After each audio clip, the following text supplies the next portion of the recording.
Hello दोस्तों। आज हम लोग क्लास सेवन्थ एनसीईआरटी पॉलिटी का 9वां अध्याय बाजार में एक कमीज पढ़ने वाले हैं। दोस्तों, आज के अध्याय में हम लोग कपास से कपड़ा निर्माण की जो प्रक्रिया है वो हम यहाँ पर जानेंगे। जैसा कि आप लोग जानते हैं कि कपास से कपड़ा निर्माण की जो प्रक्रिया है इसमें बहुत सारे लोग शामिल होते हैं जो कि इसके उत्पादन में भूमिका निभाते हैं।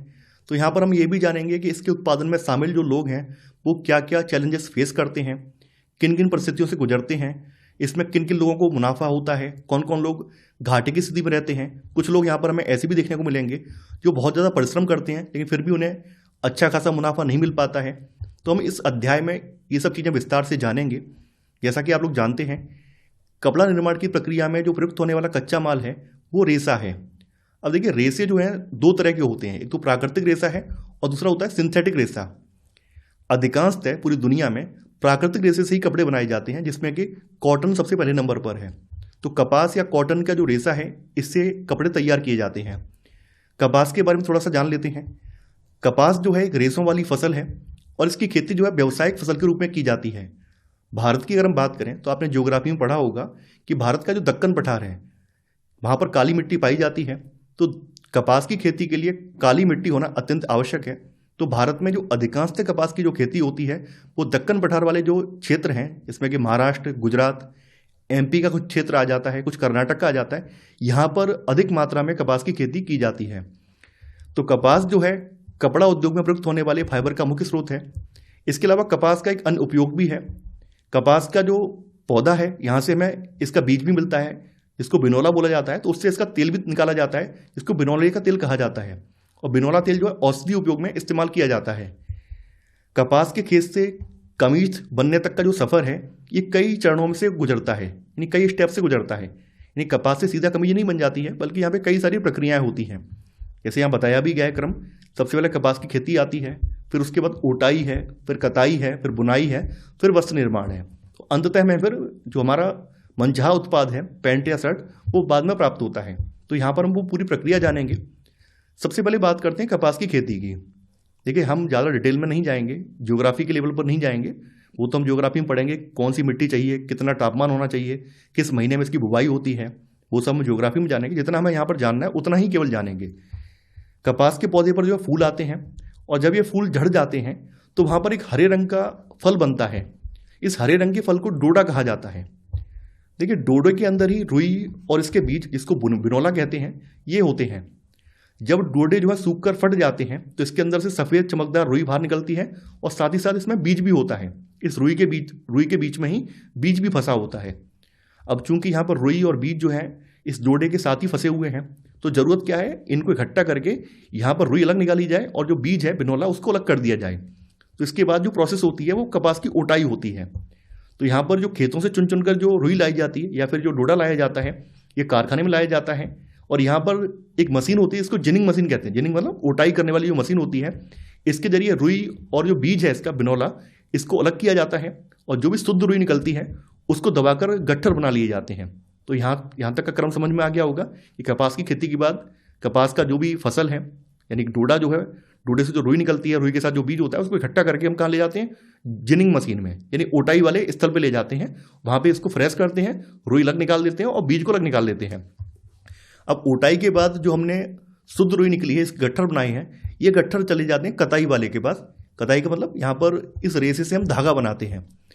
तो मिलों में रुई के गट्ठरों से यहाँ पर धागा या फिर सूत बनाया जाता है, और ये जो सूत है यानी जो धागा है ये आगे कपड़ा बनाने के काम आता है।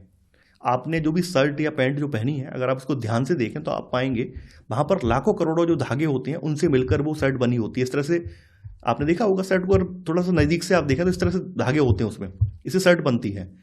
तो यहाँ से क्या है, कताई होती है। कताई का मतलब सूत बनाया जाता है, धागा बनाया जाता है, और धागे फिर आगे कपड़ा फैक्ट्री में भेज दिए जाते हैं। वहाँ पर इसकी बुनाई होती है। वहाँ पर जो है धागों को आपस में पिरोकर या जोड़कर कपड़ा बनाया जाता है। और ये कपड़ा बनाने का जो काम है ये पावर लूम पर, यानी कि जो बिजली से चलने वाली मशीन है उन पर, या फिर हाथ चलित जो मशीन है जिनको हैंडलूम कहा जाता है, इन पर कपड़ा बनाने का काम होता है। यानी यहाँ पर धागे से कपड़ा बनाया जाता है। अब कपड़ा बनने के बाद फिर क्या है, कपड़ा से हमें जो भी उत्पाद बनाना है, जैसे शर्ट बनानी है, पैंट बनाना है, ब्लाउज बनाना है, तो फिर बाद में वो सब काम होते हैं। तो बाद में इसके बाद कपड़े की बुनाई के बाद ये कपड़ा आगे अन्य कंपनियों में भेज दिया जाता है, जहाँ पर इससे अलग अलग प्रकार के वस्त्र बनाए जाते हैं।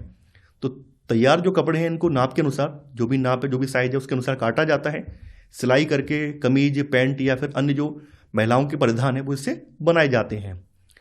अब यहाँ पर ध्यान देने वाली बात यह है, इस उद्योग की सबसे बड़ी चुनौती यह है कि यहाँ पर हर स्तर पर, यानी कपास की जो उत्पादन जो वितरण श्रृंखला है, यहाँ पर हर स्टेप पर, हर चरण पर वस्तु का मूल्य बढ़ता है।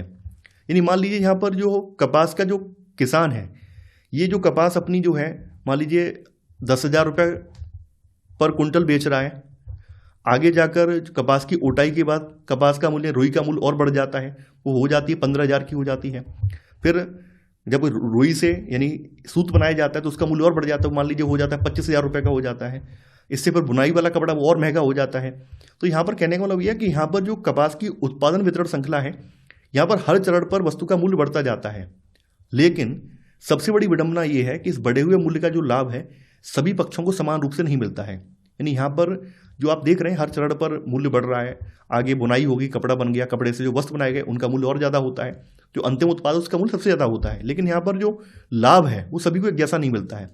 यहाँ पर अगर किसानों की बात करें तो किसानों को बहुत ज़्यादा संघर्षों का सामना करना पड़ता है। और आगे यहाँ पर वही कहानी बताई गई है, जो कपास उत्पादक किसान हैं उनकी क्या क्या चुनौतियाँ हैं। जैसा कि आप लोग जानते हैं, कपास एक अधिक निवेश वाला और श्रम साध्य खेती वाला काम है। यानी यहाँ पर बहुत ज़्यादा श्रम भी लगता है। निवेश किस में लगता है? बीज खरीदना पड़ता है, कपास के पौधे को बड़ा करने के लिए उर्वरक या फिर कीटों से बचाने के लिए कीटनाशक भी यहाँ डालना पड़ता है। तो इन सब के लिए पैसा चाहिए ही चाहिए। इसके अलावा कपास उद्योग में चुनौती एक ये भी है कि कपास के डोडे जब सूख के फटते हैं तो एक साथ नहीं फटते हैं। ऐसा नहीं है कि हमने 2 दिन के अंदर ही अंदर डोडे सारे फट गए, ऐसा नहीं है। इनके डोडे फटने में भी टाइम लगता है, मतलब 15 दिन लग गया, महीना भर टाइम लग गया, तो फिर बाद में उन्हें चुनना भी पड़ता है एक एक करके। तो कपास के जो डोडे होते हैं एक साथ नहीं फटते हैं, इसलिए किसानों को जो रुई की तुड़ाई है ये कई चरणों में करनी पड़ती है। तो यहाँ पर क्या होता है, समय भी ज़्यादा लगता है, श्रम भी ज़्यादा लगता है और इसमें लागत बढ़ जाती है। मान लीजिए हमने एक मजदूर को हम एक दिन में लगा के कपास की चुनाई करवा लेते, कपास के जो डोडे हैं उनको इकट्ठा करवा लेते, अब हमें लगाने पड़ रहे हैं 5 दिन मजदूर लगाने पड़ रहे हैं कपास के डोडे इकट्ठा करवाने के लिए। तो कहीं ना कहीं हमारा श्रम भी बढ़ गया, समय बढ़ गया, तो लागत भी बढ़ गई यहाँ पर। अब दिक्कत यहाँ पर ये है, जैसा कि हम भारत के संदर्भ में बात कर रहे हैं, भारत में जो हमारे यहाँ किसान हैं, अधिकांशतः किसानों के पास 1 या 2 हेक्टेयर भूमि है, ज़्यादा बड़ी जोत तो है नहीं। बड़ी जोत वाले किसान मुश्किल से 10 या 12% है हमारे यहाँ इंडिया में, ये बात पढ़ चुके हैं आप लोग। तो हमारे यहाँ अधिकांश छोटी जोत वाले किसान हैं। और छोटी जोत वाले किसान हमेशा से संकट में रहते हैं। कभी फसल मारी जाती है, तो फसल मारी जाती है तो बेचारे जो कर्ज साहूकार से उठाया है वो कर्ज नहीं भर पाते हैं, तो कर्ज और बढ़ता जाता है, कर्ज का कुचक्र चलता जाता है, तो कभी भी उस चीज़ से उबर नहीं पाते हैं। ऐसे ही यहाँ पे छोटे किसानों के साथ भी है। तो छोटे किसानों को चूंकि ये अधिक निवेश वाला, अधिक श्रम वाला काम है, अधिक श्रम वाली खेती है ये, तो यहाँ पर जो छोटे किसान हैं ये सभी खर्चों की पूर्ति करने के लिए जो भी स्थानीय व्यापारी हैं या स्थानीय साहूकार हैं उनसे ऋण इन्हें, यानी उनसे इन्हें कर्ज लेना पड़ता है। और स्थानीय जो व्यापारी या साहूकार हैं इन्हें ऊंची ब्याज दरों पर कर्ज देते हैं और इनसे एक वादा भी ले लेते हैं कि जब आपकी फसल तैयार होगी तो आप वादा करो कि फसल आप हमें ही बेचोगे। अब इनकी मजबूरी भी है कि भाई इन्हें उससे कर्ज भी लेना है, तो उन्होंने अपने व्यापारी साहूकार से कह दिया कि भैया जब फसल तैयार होगी तो आप ले लेना, कोई दिक्कत नहीं है, मार्केट में बेचेंगे तो तुम्हें बेच देंगे। इस तरह के ये वादे पहले ही करवा लेते हैं, तो बेचारे वादे के अनुरूप ये बंध जाते हैं। अब इनके सामने संकट क्या है, जब इनकी फसल तैयार हो जाती है तब उसी व्यापारी के पास ये फिर से जाते हैं। अब मार्केट में मान लीजिए भाव चल रहा है 3,000 रुपये का, उस व्यापारी ने कह दिया कि भाई 2,500 रुपये प्रति कुंटल हम लेंगे रुई, 2,500 रुपये प्रति कुंटल आपका जो आपके डोडे हैं, फटे हुए डोडे हैं वो हम लेंगे। अब इनके सामने मजबूरी है, उससे बहस भी नहीं कर सकते हैं। बहस करेंगे तो अगली बार इन्हें कर्ज जो मिल जाता है, हारी परेशानी में वो कर्ज भी नहीं मिल पाएगा। जैसा कि आप लोग जानते हैं खेती बाड़ी में हर महीने काम तो होता नहीं है, हर महीने तो यहाँ लाभ होता नहीं है। साल के कुछ ऐसे महीने भी होते हैं खाली बैठना पड़ता है, रोजगार नहीं होता है। तो ये लोग जो होते हैं अपने स्थानीय साहूकार या व्यापारियों पर डिपेंड होते हैं, उनसे पैसा लेकर काम चलाते हैं। तो इस मजबूरी का फ़ायदा उठाते हुए जो व्यापारी हैं इनसे कम दाम पर इनका जो भी रुई वगैरह है वो खरीद लेते हैं। तो यहाँ पर इन्हें घाटे का सामना करना पड़ता है। तो यहाँ पर वही चीज़ बताई गई है, चूंकि व्यापारी ऋण देने के बदले तैयार फसल खरीदने का वादा लेते हैं, जिससे किसान को बाजार का भाव नहीं मिल पाता है। यानी किसान की मजबूरी है। मजबूरी ये है कि अगर मान लीजिए व्यापारी से झगड़ा करेगा, व्यापारी को नाराज कर देगा, तो अगली बार उसे कर्ज भी नहीं मिल पाएगा, और कर्ज नहीं मिलेगा तो खेती रुक जाएगी, खेती भी नहीं कर पाएगा। तो इस तरह से इन्हें ये चीज़ों का सामना करना पड़ रहा है। आपकी किताब में यहाँ पर एक किसान है आंध्र प्रदेश की स्वप्ना, आंध्र प्रदेश के कुरनूल की किसान है स्वप्ना। इसका एग्जाम्पल यही बताता है। ये भी एक छोटी किसान है, एक पड़ोसी जो इनका व्यापारी है, गांव का जो व्यापारी, उससे कर्ज लेती है। कर्ज लेकर कपास की पैदावार कर रही है, और कपास की पैदावार में उसने क्या क्या चैलेंजेस फेस किए, वो कहानी पूरी बताई गई है। कितना टाइम लगा है, कैसे फसल ग्रो हुई है, और बाद में जब कपास को बेचने जाती है, यानी कि रुई को जब बेचने जाती है उसी साहूकार के पास या व्यापारी के पास, तो वो कहता है कि भैया मार्केट में जो रेट चल रहा है वो 1800 रुपये चल रहा है। जबकि वो ये बात जानती है कि मार्केट में 1800 का रेट नहीं चल रहा है, मार्केट में जो है 2000 रुपये से ज़्यादा का रेट चल रहा है। लेकिन उसकी मजबूरी है, मजबूरी यही है कि भाई इसी व्यापारी से अगली साल भी इसे कर्ज लेना है, आगे भी इमरजेंसी में जरूरत पड़ने पर इससे कर्ज लेना है। अगर उससे बहस करेगी तो व्यापारी कहेगा भैया कहीं और चले जाओ, तो इसके सामने ये भी संकट है। तो मजबूरी में अपना मन मार के ये उसे सस्ते दाम पर ही कपास दे देती है। तो यहाँ पर वही चीज़, वही कहानी आपकी किताब में बताई गई है कि कुरनूल, यानी आंध्र प्रदेश का एक इलाका है कुरनूल, तो कुरनूल की स्वप्ना का जो उदाहरण है ये बताता है कि छोटे कपास किसानों को उच्च लागत, ऋण निर्भरता, बाजार असमानता और कम मूल्य जैसी समस्याओं का सामना करना पड़ता है, जिससे उनकी आय स्थिर और पर्याप्त नहीं हो पाती है। देखिए, जैसा कि हम लोग जानते हैं, हम लोगों ने ज्योग्राफी में इस चीज़ को बहुत विस्तार से पढ़ा था कि कृषि संकट क्यों है, किसान आत्महत्या क्यों कर रहे हैं, ये सब चीज़ें वहाँ पे डिस्कस भी की थी। तो यहाँ पर जो कपड़े क्या है, हमारा फोकस है उसी पर हम केवल ध्यान देंगे, केवल कुछ कुछ कोर पॉइंट यहाँ पे जान लेंगे। इसके बाद भारत में कुछ जगहों पर जो कपड़े बाजार हैं उनके बारे में चर्चा की गई है। तो यहाँ पर इरोड का जो कपड़ा बाजार है इसके बारे में बताया गया है। इरोड जो है तमिलनाडु का एक इलाका है, तमिलनाडु का एक पार्ट है। तो तमिलनाडु में सप्ताह में 2 बार लगने वाले इरोड का कपड़ा बाजार है, इस संसार के कुछ बड़े बाजारों में से एक है। यहाँ पर हर प्रकार का कपड़ा बेचा जाता है, कई प्रकार का यहाँ पे कपड़ा बेचा जाता है। आसपास के जो बुनकर हैं गाँव के, इनके द्वारा बनाया गया कपड़ा भी इस बाजार में बिकने के लिए आता है। यहाँ पर न केवल इस जिले के आसपास के बल्कि दक्षिण भारत के कई इलाकों के लोग इस बाजार से कपड़ा खरीदने के लिए आते हैं। यहाँ पर जो व्यापारी हैं बुनकरों को ऑर्डर देकर अपना कपड़ा तैयार करवाते हैं और बाद में उस कपड़े को फिर दूर दराज वो निर्यात करते हैं, भेजते हैं। तो इस तरह से इरोड का कपड़ा बाजार काफ़ी ज़्यादा फेमस है। जैसा कि मैंने यहाँ पर लास्ट वाली लाइन में जिक्र किया है कि बुनकर जो है व्यापारियों के ऑर्डर के अनुसार कपड़ा बनाकर यहाँ लाते हैं। तो इसी व्यवस्था के बारे में हम जानेंगे। एक व्यवस्था है दादन व्यवस्था। दादन व्यवस्था में क्या है, दादन व्यवस्था में जो रॉ मटेरियल है, कच्चा माल जो है व्यापारी प्रोवाइड करवाता है और बुनकर उस कच्चे माल को तैयार करके कपड़ा बनाता है और कपड़ा उस व्यापारी को वापस भेज देता है। तो बीच में जो कुछ भी लागत होती है वो लागत व्यापारी इनको प्रोवाइड करता है, लागत इन्हें देता है। इसे दादन व्यवस्था कहा जाता है। तो दादन व्यवस्था एक ऐसी व्यवस्था है जहाँ व्यापारी बुनकर को सूद देता है और बुनकर अपने घर पर लगे करघों से कपड़ा तैयार करके व्यापारी को वापस कर देता है। और भारत के जो अनेक क्षेत्र हैं उन क्षेत्रों में ये प्रथा प्रचलित है, यानी ये जोर शोर से प्रथा, ये दादन व्यवस्था चलती है। दादन व्यवस्था के बुनकरों को क्या लाभ है, बुनकरों को इसका क्या लाभ मिलता है? पहला लाभ तो ये है कि बुनकरों को रॉ मटेरियल नहीं खरीदना पड़ता है। भाई उन्हें सूत खरीदने के लिए पैसा इन्वेस्ट नहीं करना पड़ता है क्योंकि व्यापारी अपना सूत खुद देते हैं। दूसरी बात, जो तैयार माल है उसको बेचने की उन्हें टेंशन नहीं है कि किस मार्केट में उन्हें बेचना है, कहाँ पर उन्हें ले जाएंगे, कहाँ पे अच्छा दाम मिलेगा। उन्हें पता है कि भाई व्यापारी ने रॉ मटेरियल दिया है और व्यापारी ने तय कीमत बता दी है, इस कीमत में हमें कपड़ा तैयार करना है और व्यापारी ने बाद में ले लेगा। तो यह श्योरिटी है, यानी बुनकरों को सूत खरीदने के लिए अपना पैसा नहीं लगाना पड़ता है और तैयार कपड़ों को बेचने की व्यवस्था भी यहाँ पर हो जाती है। अब लेकिन इस व्यवस्था की हानियाँ भी हैं। हानियाँ इस बात से हैं क्योंकि ये पूरी व्यवस्था जो है व्यापारियों पर डिपेंड वाली व्यवस्था है। बुनकर जो है पूरी तरह से रॉ मटेरियल से लेकर कपड़ा बेचने तक व्यापारी पर डिपेंड रहता है और यहाँ पे व्यापारी की भूमिका अहम रहती है। सबसे पहली बात तो कम मजदूरी है। कम मजदूरी का मतलब ये है कि कच्चे माल को प्राप्त करने और तैयार माल की बिक्री के लिए जो व्यापारियों पर भी निर्भरता है, इसकी वजह से व्यापारियों का बहुत ज़्यादा बोलबाला होता है और व्यापारी कोशिश करते हैं कम से कम दाम में अपना कपड़ा तैयार करवाएं। जैसा कि आप लोग जानते हैं व्यापारियों को आगे मुनाफा भी कमाना है, बड़ी बड़ी कंपनियों में अपना कपड़ा भेजना है, देश से बाहर भी कपड़ा निर्यात करवाना है। तो व्यापारी कोशिश करते हैं कम से कम दाम में अपना कपड़ा तैयार करवाएं। चूंकि बुनकरों की आबादी भी अच्छी खासी है तो बुनकरों में भी बार्गेनिंग करके कम से कम दाम वाला बुनकर पकड़ लेते हैं। इस वजह से यहाँ मजदूरी बहुत कम मिल पाती है। दूसरी बात, सूचना का अभाव। बुनकरों को ये तो पता ही नहीं होता है कि भाई कपड़ा जो हम तैयार कर रहे हैं वो कपड़ा बाद में कहाँ बेचा जाएगा, क्योंकि बुनकर तो पहले उसके हाथ बांध लिए हैं। भाई मान लीजिए बुनकर से उन्होंने पहले तय कर लिया कि एक थान कपड़ा बनाने पर हम आपको 500 रुपये देंगे लागत या 1000 रुपये लागत देंगे। एक थान मतलब आप लोग जानते होंगे, एक थान में, मैं तो कपड़े का व्यवसायी नहीं हूँ लेकिन हाँ मुझे पता है 20-25 मीटर कपड़ा रहता है, इतना मुझे आइडिया है। तो ऐसे तय किए जाते हैं कि भाई एक थान कपड़े का बनना है, इस एक थान की लागत 1000 रुपये हम आपको दे देंगे। तो इस तरह से ये लोग पहले ही, व्यापारी जो हैं पहले ही बुनकर को सेट कर लेते हैं, पहले ही तय कर लेते हैं कि भाई एक थान बनाने के आप कितने रुपए लेंगे, इतना मीटर कपड़ा बनना है, इसकी लागत कितनी आएगी। तो यहाँ पर बुनकरों को नहीं पता होता कि आगे ये थान हम जो बनाकर दे रहे हैं कपड़े का, ये आगे कहाँ भेजा जाएगा, आगे इसका मूल्य क्या होगा। तो बुनकरों के पास ये जानने का कोई साधन नहीं है कि वे किसके लिए कपड़ा बना रहे हैं और वो किस कीमत पर आगे बेचा जाएगा, क्योंकि उनकी कीमत तो पहले सेट कर दी गई है, पहले तय कर दी गई है। इसके अलावा भारी निवेश भी करना पड़ता है, क्योंकि यहाँ पर अब हैंडलूम तो लोग नहीं चला सकते हैं। भाई बुनकर, मान लीजिए कोई बुनकर है, उसके सामने किसी व्यापारी ने बड़ा ऑर्डर दे दिया, तो हैंडलूम से तो काम नहीं होगा, तो पावरलूम लगाने पड़ते हैं।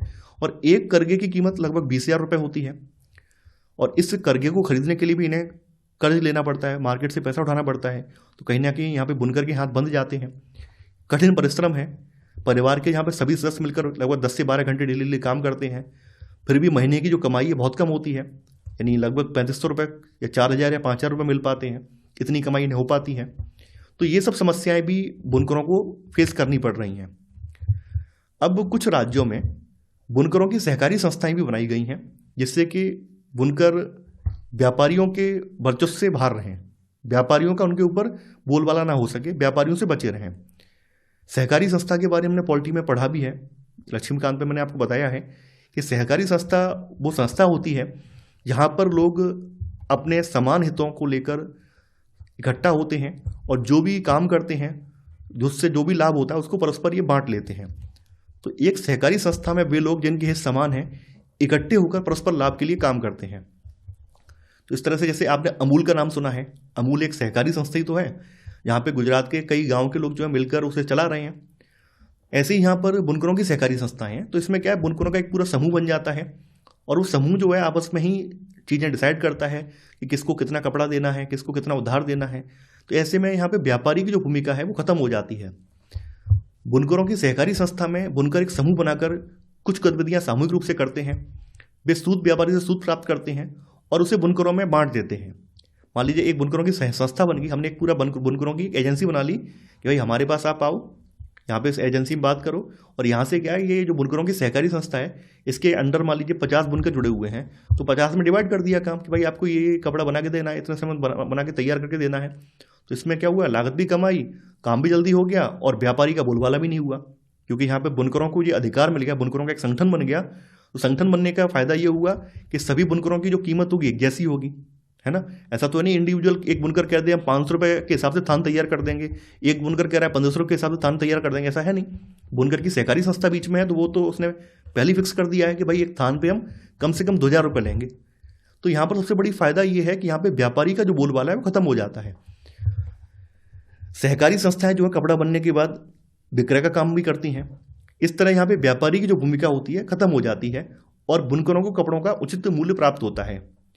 भारत में कुछ राज्यों के ऐसे एग्जाम्पल भी हैं जहाँ पर गवर्नमेंट भी इन बुनकरों की सहकारी संस्थाओं से कपड़ा खरीदती है और उनकी मदद करती है। जैसे कि तमिलनाडु का एग्जाम्पल यहाँ दिया गया है। देखिए, तमिलनाडु सरकार अपने जो प्राथमिक विद्यालय हैं उन विद्यालयों में निःशुल्क ड्रेस की स्कीम चला रही है। निःशुल्क जो गणवेश योजना है, ये निःशुल्क यूनिफॉर्म वाली योजना है, बच्चों की जो स्कूल की यूनिफॉर्म होती है इसका खर्चा गवर्नमेंट ही उठाती है। तो तमिलनाडु सरकार क्या करती है, स्कूल के बच्चों के लिए जो भी यूनिफॉर्म तैयार की जानी है उसके लिए कपड़ा जो है, जो पावरलूम बुनकरों की सहकारी संस्था है इनसे कपड़ा लेती है। इसके अलावा तमिलनाडु सरकार एक स्कीम और चला रही है, इसके अंतर्गत ये हस्तकरघा बुनकर सहकारी समिति से भी कपड़ा लेती है और इनकी कुछ सरकारी दुकानें हैं जिनको को ऑप्टेक्स कहा जाता है। तो को ऑप्टेक्स नामक सरकारी दुकानों के माध्यम से ये सहकारी संस्थाओं का जो कपड़ा ये बिकवाती है। तो इस तरह से सरकार भी इनकी हेल्प कर रही है, इनके व्यापार में योगदान दे रही है। आगे यहाँ पर बाजार की श्रृंखला और लाभ का वितरण, इसके बारे में डिस्कस किया गया है। जैसा कि हमने बताया था कि कपास से कपड़ा निर्माण की जो प्रक्रिया है, यहाँ पर हर स्तर पर मूल्यवर्धन होता है। हर स्तर पर जो भी उत्पाद है उसका मूल्य बढ़ जाता है। जैसे कपास जो किसान ने उपजाया, आगे ओटाई के बाद जो रुई तैयार हुई, रुई से जो सूत बना, सूत से जो कपड़ा बुना गया और कपड़े से जो फाइनल उत्पाद तैयार किया गया शर्ट पैंट, तो ऐसे करके हर स्तर पर आप देख रहे हैं यहाँ पे मूल्य बढ़ जाता है। लेकिन इस बढ़े हुए मूल्य का फायदा सभी को एक समान नहीं होता है। यहाँ पर जो अंतिम उत्पाद है, जैसे मान लीजिए टी शर्ट तैयार हुई, अब टी शर्ट अमेरिका के किसी ब्रांड ने बनाई है, अपना लोगो उस पर लगा दिया है, अब मान लीजिए वही कपड़ा, आप लोग जानते हैं कपड़ा अगर वही सेम उसी टाइप का कपड़ा मार्केट से खरीदें आपको 500-600 रुपये मिल जाएगा, लेकिन अमेरिकी ब्रांड ने उस पर अपना लोगो लगा दिया, मोहर लगा दी, तो वो शर्ट मिल रही है 5,000 रुपये की शोरूम में मिल रही है, 6,000 रुपये की शोरूम में मिल रही है। तो अधिकतम मुनाफा कौन कमा रहा है? जो ब्रांड है वो कमा रहा है ना। जो अंतिम उत्पाद बेचने वाला व्यक्ति वो कमा रहा है। यहाँ पे अब छोटे जो बुनकर हैं या जो किसान, उसको क्या फ़ायदा? कुछ नहीं हुआ। तो यहाँ पर वही है कि कपास उगाने वाले किसान से लेकर शोरूम तक लाभ का जो अंतर है ये बहुत बड़ा है, इनके बीच का गैप बहुत बड़ा है। विदेशी व्यवसायी जो है ब्रांड के नाम पर ऊंची कीमत वसूलते हैं और सर्वाधिक लाभ ये अर्जित करते हैं। उसकी तुलना में जो वस्त्र निर्यातक हैं, वस्त्र निर्यातक का मतलब जो कपड़ा अपने इंडिया से यूएस के बड़े बड़े कंपनियों को कपड़ा जो बेचते हैं, वो कंपनियां शर्ट तैयार करवा के अपना लोगो लगा के जो बेचती हैं, तो यहाँ पे वही चीज़ बताई गई है। उसकी तुलना में जो वस्त्र निर्यातक हैं इनको मध्यम श्रेणी का लाभ होता है। जैसा कि आप लोग जानते हैं हम लोग भारी मात्रा में टेक्सटाइल को भी निर्यात करते हैं, एक्सपोर्ट करते हैं, अन्य देशों में भेजते हैं। हमारे यहाँ पर कपड़ा जो सस्ती लागत में तैयार हो जाता है और बाद में यूरोप की, अमेरिका की कंपनियां उसको खरीदती हैं, उससे शर्ट या पैंट तैयार करवाती हैं और ऊंचे दामों पे उसको बेचती हैं। तो यहाँ पर जो वस्त्र निर्यात में लगे हुए जो व्यापारी हैं इनकी तुलना में जो विदेशी व्यवसायी हैं इनकी तुलना में मध्यम श्रेणी का लाभ होता है। वहीं जो व्यवसायी या व्यापारियों की स्थिति है ये बीच की है, यानी कि इसके नीचे जो व्यवसायी या व्यापारी हैं जो कि ऑर्डर देकर बुनकरों से कपड़ा तैयार कराते हैं, इनकी स्थिति बीच की होती है।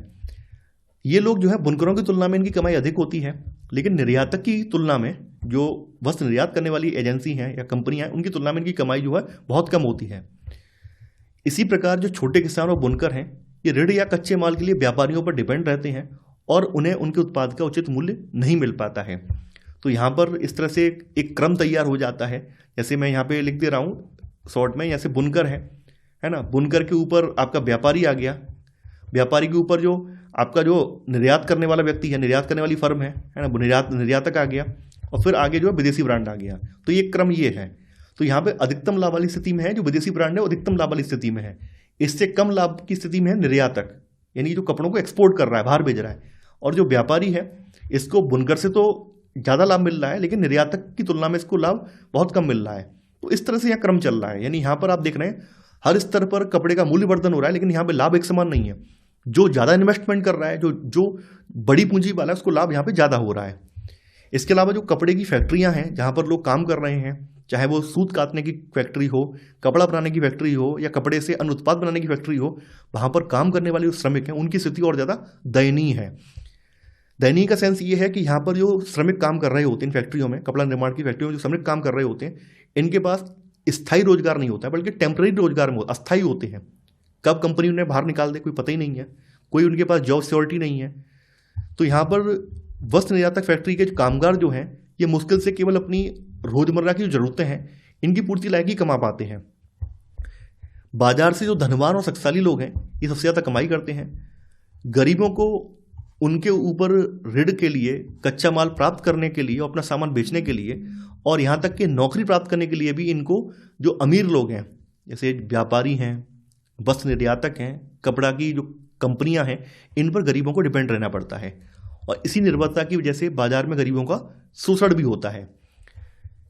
हालांकि इन समस्याओं के समाधान के भी रास्ते हैं, जैसे उत्पादक मिलकर अपनी सहकारी संस्थाएं बना लें, या फिर जो भारत सरकार के कानून हैं, न्यूनतम वेतन कानून है या सामाजिक सुरक्षा को लेकर अन्य जो कानून है उनका कड़ाई से पालन किया जाए, तो इस तरह से गरीबों का शोषण बच सकता है। लेकिन जैसा कि आप लोग जानते हैं इंडिया का सिस्टम करप्ट है, तो करप्ट होने की वजह से यहाँ पर ये सब जो कानून है वो धरे के धरे रह जाते हैं और यहाँ पर गरीबों का लगातार शोषण होता है।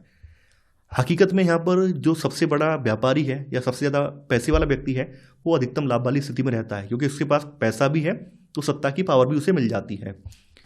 तो अंततः हमने इस अध्याय का जो सार है वो जान लिया है कि यहाँ पर जो कपास से कपड़ा निर्माण की जो प्रक्रिया है उसमें क्या क्या चीज़ें लोग फेस करते हैं, कौन कैसी स्थिति में है, कितना लाभ अर्जित कर रहा है, वो सब चीज़ें हमने यहाँ पर जान ली हैं। आपके अध्याय में ही सतत विकास लक्ष्य 8 के बारे में बात की गई है। बताया गया है कि इसका उद्देश्य सभी लोगों के लिए सतत और समावेशी आर्थिक वृद्धि के साथ पूर्ण उत्पादक एवं गरिमापूर्ण रोजगार सुनिश्चित करना है। ये सतत विकास लक्ष्य 8 के बारे में आपकी किताब में बताया गया है। जैसा कि आप लोग जानते हैं ये 2030 तक के लिए, 2030 तक इन्हें अचीव करना है। 17 सतत विकास लक्ष्यों बनाए गए हैं, इन्हें 2030 तक अचीव करना है। इसी के साथ आपका ये अध्याय यहाँ समाप्त हो जाता है। देखिए, हम लोगों ने क्लास 7th की लगभग जो पॉलिटिक किताब है समाप्त कर ली है। केवल एक लास्ट अध्याय, अंतिम अध्याय चैप्टर 10 और बचा है। वो भी 1-2 दिन में कंप्लीट हो जाएगा। उसके बाद आपको इसके नोट्स जो हैं हमारे टेलीग्राम चैनल के थ्रू मिल जाएंगे। आप लोग वहाँ पर जाकर इसके नोट्स को परचेज कर सकते हैं। इसमें के नोट्स के साथ साथ इसकी अभ्यास प्रश्नों की सीरीज भी आपको देखने को मिल जाएगी। तो मैं आशा करता हूँ कि आपको ये सीरीज पसंद आई होगी। आप लोग इस वीडियो को लाइक और शेयर करना बिल्कुल नहीं भूलेंगे। तो आज के लिए उतना ही। Thanks for watching. जय हिंद।